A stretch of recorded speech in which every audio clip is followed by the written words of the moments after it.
샬롬!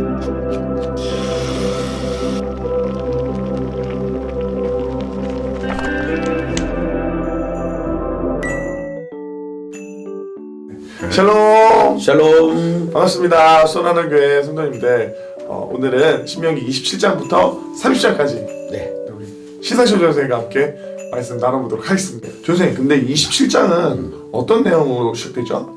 네, 저는 27장과는 제목을 정하면 그리심산과 에발산이라고 정하고 싶습니다.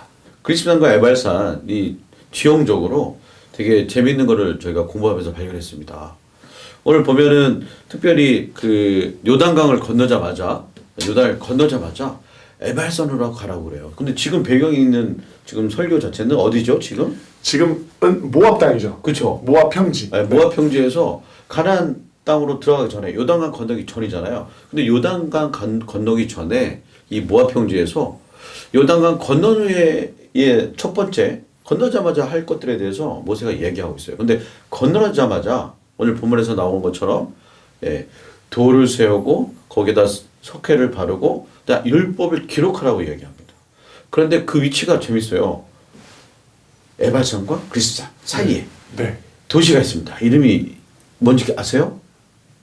알죠. 네. 두 글자. 세겜. 세겜. 네. 네, 세겜이 특별한 의미가 있더라고요. 보니까 세겜이 사실은 아브라함이 메소포타미아 지역에서 그 팔레스타인 땅으로 가는 중간에 처음 도착한 땅이 도시가 세겜 지역이었고요. 그리고 또 요셉이 출애굽해서 요셉의 그 뼈들이 묻힌 곳이 세겜 땅이었습니다. 네. 그리고 또 북이스라엘의 수도였어요. 세겜이. 오늘날 남한의 수도가 서울이라면 우리 북한의 수도가 평양인 것처럼 약간 예루살렘과 세겜이 이렇게 쌍벽을 이루는 그런 남유다와 북이스라엘의 쌍벽을 이루는 그런 되게 역사적으로 특별한 의미가 있는 그런 땅이었어요. 그 네. 지역이었어요. 네. 근데 그 지역이 참 재밌게 돼 있어요. 에발산과 그리심산, 여기 보시면 화면에 보겠습니다. 네. 에발산과 그리심산. 네. 그 가운데 협곡지대예요. 협곡지대. 그래서 거기서 소리를 지르면 에발산과 그리심산에 있는 사람들이 모두 다 들리는 그냥 지형학적으로 거기에 있는 사람이 그때 당시에는 음향 기술이 뛰어나지 않았잖아요. 네. 그래서 거기서 선포하면 거기 있는 모든 백성들이 다 들릴 그런 지형학적으로 그런 위치에 있던 곳이 세겜이라는 도시라고 해요. 그냥 보시는 것처럼 그리스산과 에발산 있잖아요. 그 사이에 세겜이 있어요. 네. 네. 근데 거기에서 지금 27장의 배경 그 가운데서 지금 이스라엘 백성 가운데 모세가 거기서 복과 저주에 대해서 설명하고 있는 거예요. 네. 선생님. 네. 11절부터 26절까지 보면 네. 사실 저주에 대한 이야기만 나오거든요. 네네네.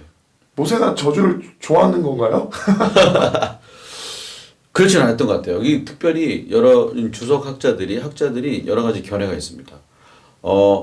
사실 12가지 저주에 대해서는 선포해요. 근데 그 12가지 저주 선포하는 것이 뭐냐면 에발산과 그리심산에 각각 12지파인데 6지파씩 나눠서 선 다음에 선포합니다.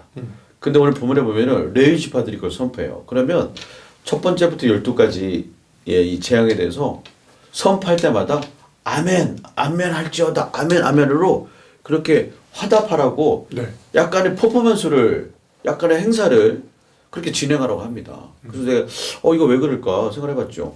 그랬더니 그곳이 이제 모든 사람이 다 그 율법을 기억하고 들을 수 있도록 한 거예요. 거기가 어떻게 보면은 자연적으로 음향시설이 없지만 모두 다 들을 수 있는. 근데 명심하라. 네. 기억하라. 네. 그 경고성 멘트죠. 그래서 첫 번째 12가지 저주를 먼저 이제 얘기하고 축복은 없잖아요. 27장에. 네, 네. 그건 이제 경고에 대한 멘트다. 첫 번째 의미는 경고를 주는 거군요. 경고를 주는 것이고 네. 또 긴장을 늦추지 않기 위해서 에발산과 그리심산에서 그 12가지 저주를 선포했던 거예요. 두 번째가 의견도 있습니다. 그리고 보통은 이제 경고 멘트 중에 사람들 엄마들도 그렇잖아요. 보통 뭘 하라 이런 것보다 하지 말라가 많잖아요. 그러니까 경고에 대한 강조를 긴장을 늦추지 않기 위해서 그렇게 12가지 저주가 먼저 선포되어질 도록 말씀하고 계신 거죠. 네. 그리고 이제 두 번째로는 보통 고대 근동 지방에서는요, 그 종주국 사이에는 맹약 형식을 따랐다고 해요. 네. 자, 이것은 뭐냐면은 주권국가와 종주국 사이에는요, 보통 이런 저주가 많았다고 그래요. 그래서 지배하는 나라가 지배를 타는 나라에게 너희들 이렇게 하면은 저주 받을 거야라고 그렇게 보통 많이 하는 게 맹약 형식인데요. 그런 형식을 많이 따랐다고 해요. 그래서 그것들이 그대로 문화적인 배경에서 나온 거다라는 의견이 있고요. 세 번째로는 그것도 28장에 가면 축복이 나옵니다. 이어서 23장 예습과 28장 이어서 하다 보면 14구절 1절부터 14구절까지 14구절이 축복의 얘기가 나와요. 네. 근데 더 놀라운 거는 28장에 가면 15절부터 68절까지 68절까지는 저주의 말씀입니다. 예, 저주의 말씀입니다. 네. 무려 축복보다 저주가 5배 가량, 약 5배 가량 저주를 많이 쏟아놔요. 네. 그래서 왜 이렇게 저주를 많이 하냐? 예, 특별히 아까 얘기한 것처럼 저주를 부과시키는 거예요. 그래서 경고성 멘트입니다. 이들이 잘못할 경우에 대비해서 하지 말라. 이렇게 경고하는 멘트를 이제 날리는 거죠.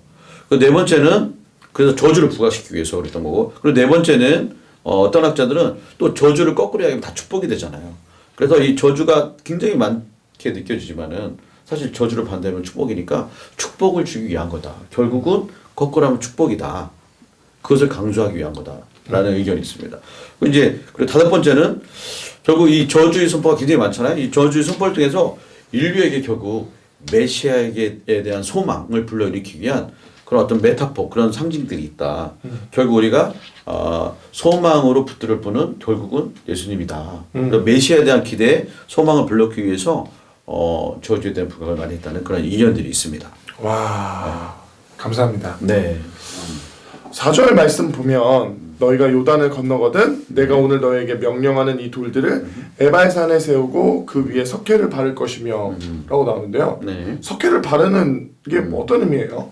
예, 그때 당시에 보통 석회를 바르고 거기다 기록하게 되면 선명하게 기록이 되었다고 그래요. 그리고 특별히 그 당시의 문화였다고기도 하고요. 왜냐하면 그쪽 지역 팔레스타인 땅 지역에 돌들이 많았다고 그래요. 그리고 오늘날처럼 통신수단이 발달된 게 아니기 때문에 지방에서 뭔가 법령을 세우거나 뭔가를 알리기 위해서는 돌 위에다가 중요한 거기 때문에 거기다 기록을 했다고 그래요. 그래서 그리고 특별히 돌들이 많으니까. 그리고 에발산은 그 저주를 상징하는 거였잖아요. 네네. 그리고 그리십산은 축복을 상징하는 네. 거였고, 그리고 그리십산에는 되게 수목이 울창해요. 근데 에발산에는 돌밖에 없어. 그냥 뭐가 자라질 않아요. 그래서 돌만 있어. 그래서 에발산에 거에서 이 돌에다가 돌들이 많으니까 또 전체적으로 팔레스타인에 거기다 석회를 바르고 율법을 기록했죠. 그래서 이스라엘 백성들이 오고 가며 그걸 보면서 하나님의 율법을 기억할 수 있도록 순종하고 지킬 수 있도록 그렇게 돌들에게 기록을 했었어요. 근데 그거는 이스라엘 백성뿐만 아니라 그 당시의 문화적인 그런 거와도 일맥상통하게 뭔가를 법령을 알리기 위해서는 돌에다 많이 기록했다고 합니다. 그런 의미에서 석회를 바르고 또 에발산에 있는 돌에다 기록하라라고 말씀을 하신 거죠. 아, 그렇군요. 선생님, 그럼 이제 또 질문인데요. 네. 이제 우상을 만들지 말라. 네. 네. 우상을 만들지 말라라고 하는데 그때 중요한 단어가 있습니다. 네. 12가지 저주의 공통점이 있는데 이게 무엇인지 아세요? 저도 이 12가지 15절부터 시작되는 26절까지 12가지에 대한 저주잖아요. 네. 이 12가지 저주가 시작되는 15절에 보면 한번 읽어봐 주시겠어요? 15절? 장색의 손으로 조각하였거나 부어 만든 우상은 여호와께 가증하니 그것을 만들어 은밀히 세우는 자는 저주를 받을 것이라 할 것이요 모든 백성은 응답하여 말하되 아멘 할지니라. 아멘. 네. 여기 보면 특별히 은밀이라는 단어가 눈에 들어옵니다. 은밀이. 그래서 16절에 부모를 경홀히 여기는 자, 17절에 보면은 이웃의 경계표를 옮기는, 즉 남의 땅을 자기 것으로 취하는 그런 부분들. 그다음에 18절에 19절, 20절 쭉 보면은 그 12가지가 모두 다 사실 보면은 은밀히 모르게 지을 수 있는 죄들이더라고요. 그러니까 보니까 그 이전에 우리가 이의식법, 그 다음에 민법, 사회법에 대해서 우리가 배웠습니다. 그래서 뭐 여러 가지 음란한 죄를 지었을 때는 다 뭐 부분들마다 죽이라고 그러기도 하고, 그리고 아버지의 철을 또 음행한 자에게는 죽이라고 그러고, 또 여러 가지 처녀들이 뭐 간통했을 경우는 또 죽이라고 여러 가지 법들을 했잖아요. 근데 그것은 다 눈에 보이는 죄였어요. 눈에 보이는 죄였어. 그러니까 눈에 보이는 것들은 다 이렇게 확실하게 어떻게 될 거라는 게 얘기하고 있어요. 근데 오늘 본문에 보는 거는 특별히 12가지는 은밀히 행하는 죄. 은밀히 행하는 죄. 결국 우리 마음 가운데 진짜 하나님께서 원하시는 것은 뭘까 생각하게 됐어요. 우리가 이 12가지 에발산과 그리스도삼산에서 축복과 저주에서 시작되는 부분들, 말씀을 순종할 때 축복이고 불순종할 때 저주일 때, 불순종할 때 저주, 에발산을 동일하게 얘기하는데 우리 마음에서 짓는 죄들, 이것에 대해서 매우 강조를 하고 있다고 27장에서 그렇게 느껴집니다. 네. 네, 선생님 그럼 이제 28장 한번 보도록 하겠습니다. 네. 이 부분은 고대 근동의 조약 문서와 비슷한 형식인데요. 축복보다 저주의 분량이 많은 것이 특징입니다. 네. 아까 선생님께서도 말씀하셨듯이 1절부터 14절까지가 축복의 말씀이고요.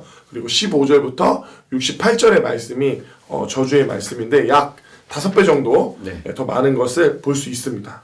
선생님, 이 저주를 보면서 어떤 생각이 드셨어요? 저는 이렇게 저주들이 많은 거 보면서 첫째 드는 마음은 와, 내가 진짜 복 받아야 되겠다. 저주의 입장이 되면 안 되겠다.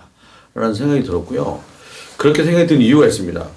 특별히 그 53절부터 57절까지를 봤을 때 정말 깜짝 놀랐어요. 우리 57절 한번 읽어봐 주실래요? 53절 한번 읽어봐 주실래요? 내가 적군에게 에워싸이고 맹렬한 공격을 받아 곤란을 당함으로 내 하나님 여호와께서 내게 주신 자녀 곧 내 몸의 소생의 살을 먹을 것이라. 네. 이 심지어는 자신의 자녀까지 먹는다는 거예요. 그리고 57절에 보면은 자기가 낳은 자식들을 어린 자식을 남몰래 먹는다네. 그 표현이 됐습니다.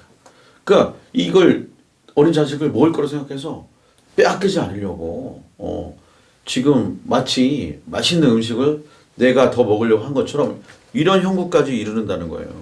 이것을 들었을 때 이스라엘 백성은 어떤 마음이 들었을까요?